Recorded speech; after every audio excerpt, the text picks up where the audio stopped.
Para ketua umum partai politik Koalisi Indonesia Maju berkumpul di kantor Dewan Pimpinan Pusat Partai Golkar Jakarta Barat, Kamis 14 September 2023 malam.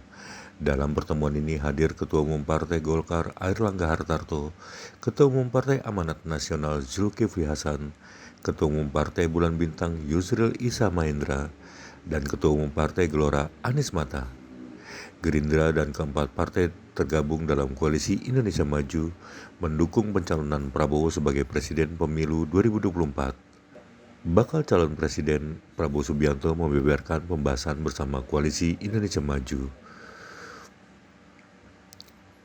Berikut pernyataan Menteri Pertahanan Prabowo Subianto di kantor DPP Golkar Slipi Jakarta Barat, Kamis 14 September 2023 malam. Sejahtera bagi kita semua.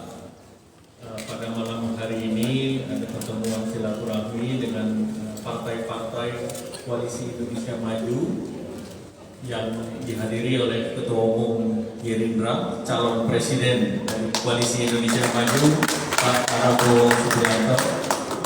Kemudian hadir Ketua Umum PAN, Pak Zulkifli Hasan, Ketua Umum PPB, Pak Yusril, dan Ketua Umum Gelora, Bapak Anies Mata beserta seluruh jajaran. Acara didahului oleh makan bersama dan kemudian kita membahas program kerja daripada Koalisi Indonesia Maju. Dan dalam pembahasan tersebut tentu suasananya santai, suasananya gembira, dan menentukan langkah-langkah selanjutnya. Dan tadi juga dibahas mengenai agenda-agenda terkait dengan pendaftaran ke depan. Oleh karena itu mungkin saya berikan kesempatan Pak Prabowo Subianto, silakan. Baik, terima kasih Pak Airlangga.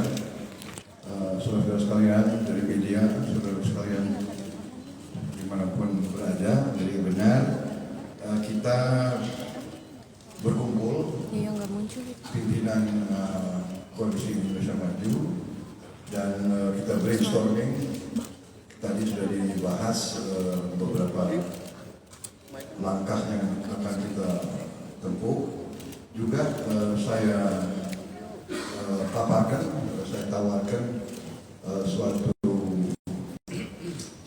agenda bangsa ya, untuk dijadikan suatu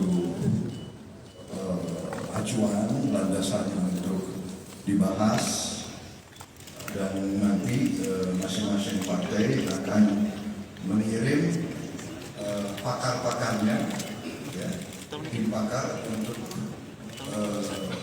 membahas, menggodok, menajamkan ini yang tengah, Pak, program-program tersebut supaya seluruh teman-teman koalisi paham benar ujungnya dan nanti bisa sampai ini yang ditawarkan kepada rakyat. Intinya landasan kuat yang sudah dicapai oleh pemerintah di bawah kepimpinan Presiden Jokowi, landasan ekonomi yang sudah kuat diakui oleh seluruh dunia, prestasi yang sudah dicapai. Ini momentum ini kita akan amankan, pertahankan untuk menjadi suatu landasan untuk meneruskan pembangunan bangsa. Kita semuanya memiliki target yang jelas, kriteria yang jelas. Kita sangat optimis melihat masa depan bangsa. Ya, posisi kita menguat terus, dan kita yakin rakyat Indonesia akan tidak lama lagi mencapai kesejahteraan yang diidam-idamkan. Saya kira itu. Pak Jul, ada yang ditambah? Terima kasih Pak Prabowo, capres kita, produser Anies Mata. Tadi Pak Prabowo memaparkan 12 fokus kebijakan. Saya bilang saya setuju banget Pak. Nggak ditambah juga nggak apa-apa, udah 12 Pak.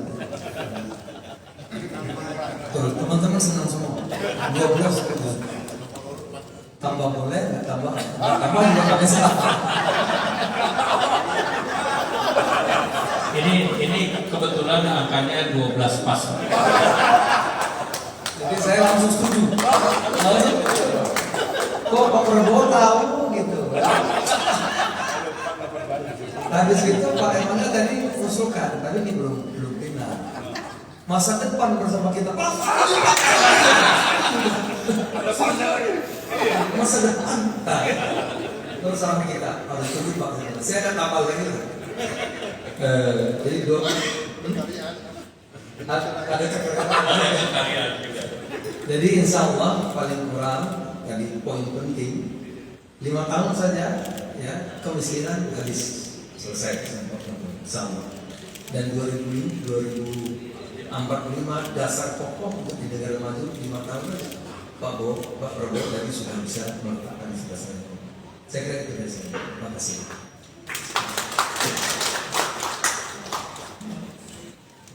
Terima kasih kepada Bapak pimpinan partai pada malam ini. Sebelum baik Pak Erlangga Hartarto, rekan-rekan wartawan, tadi telah dipaparkan oleh Pak Prabowo program yang akan beliau kerjakan. Insya Allah jika beliau terpilih menjadi presiden dalam pemilu 2024 yang akan datang. Dan tadi kita ada diskusi masukan-masukan terhadap program yang dia sampaikan, dan saya juga memberikan sedikit masukan samping fokus kepada persoalan ekonomi dan pendidikan yang tadi dikemukakan oleh Pak Prabowo. Sekadang kita perlu juga untuk membenahi sistem politik, sistem pemerintahan, dan sistem hukum di negara kita ini. Ya, khususnya pasca amandemen terjadi kesimpang siuran di dalamnya negara kita ini yang memang perlu kita bahas, kita dalami. Maka kita perlu amandemen lagi untuk merapikan apa yang ada sekarang sehingga demokrasi kita itu berjalan dengan baik dan sempurna.